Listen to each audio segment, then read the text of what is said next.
To graph vertical lines also have a special form, and the form is always x equal to a constant. The constant has no variable on that same side, and the x on the left must be alone. We'll learn what the slope of a vertical line is here in a little bit. This example asks us to graph 7x equals 42 and give its slope and y-intercept. We know that this will be a vertical line, however it doesn't exactly fit the form at the moment. The reason that we know it will be a vertical line is the only variable in the problem is x.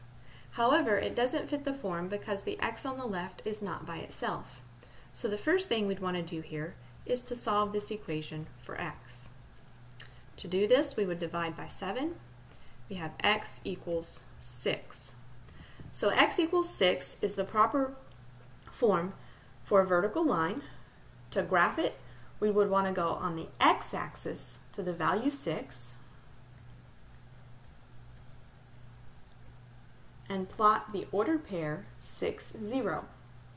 From here, create a vertical line, and we have our graph. Now, I've asked above, is a vertical line a function?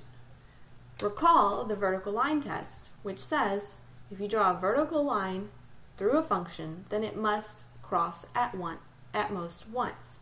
Well, if you draw a vertical line through this vertical line we already have drawn, you can see it passes infinitely many times. So the answer here is no. Alright, for a slope of a vertical line, we're going to do what we did in a prior example.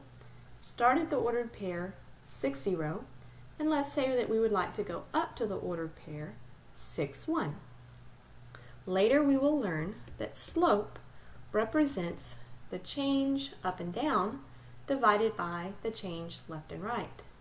In this case, we can see that to get us from the ordered pair 6, 0 to the ordered pair 6, 1, we would need to go up 1 unit. Now, to get us from the ordered pair 6, 0 to the ordered pair 6, 1, we can also see that we don't need to go anywhere left and right. So the left and right movement would be 0. Anytime we take a constant that's not 0 and divide by 0, that is undefined. So our slope in this case is undefined. The y-intercept for this function, it's asked us to find this.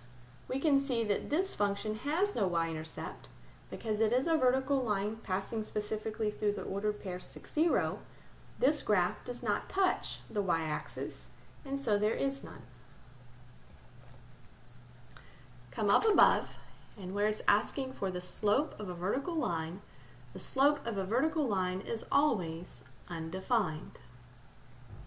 To remember this, I think of drawing a vertical line and then placing a person on it.